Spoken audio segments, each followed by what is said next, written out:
Vaccination is an invasive medical procedure, and any medical procedure in Canada is something to which all Canadians have the right to consent to or refuse to consent to.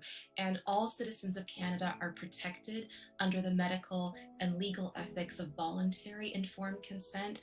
And there are a number of documents that support this right to informed consent. So the Canadian Charter of Rights and Freedoms, for example, we have a freedom of conscience, belief, thought, life, liberty, security of the person. We have the right to make decisions about what happens to our body in a medical context. There's the Universal Declaration on Bioethics and Human Rights, and we have the Nuremberg Code, which is particularly relevant because all of the COVID vaccines that are on the market in Canada right now are experimental or investigational. These vaccines remain in their phase 3 trials, and they will do so until 2023 at the earliest. That means that all trial participants are actually research subjects. The impression that you get from listening to our government officials or our public health officials is that the vaccines are perfectly safe. But many physicians I know who have tried to report their concerns about vaccine side effects or how important it is that we find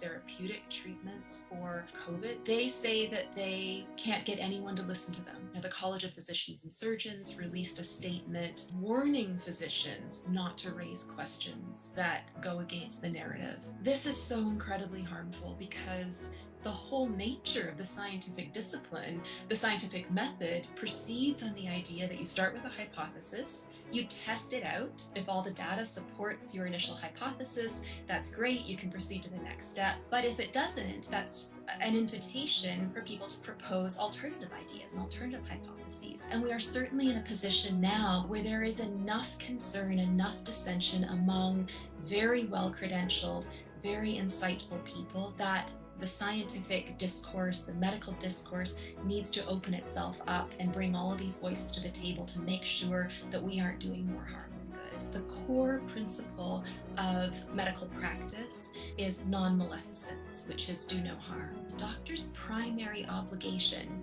is to the patient within the context of a very rich fiduciary relationship or a relationship of trust between the physician and the patient. One of the problems with the current rollout of the COVID vaccines is that they're being administered outside of that context. And in a context where there is no trust, there can't be trust. I think we need to put the vaccination issue back into the physician's office and make it about the relationship between those two people and not about the government or pharmaceutical companies. There's a great deal of pressure on young people within their families to get vaccinated. You know, we have the family picnic coming up.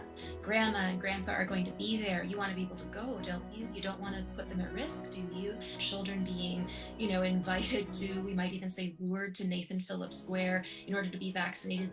And they're being told you don't need to come with a parent. We will assess competency when you arrive. And by the way, help yourself to an ice cream on the way out. That's why I say I think we have a crisis of informed consent in Canada right now, especially with respect to children. I think one of the biggest things that worries me we're seeing right now is people turning on one another. Don't think you can get on a plane or a train besides vaccinated people and put them at risk.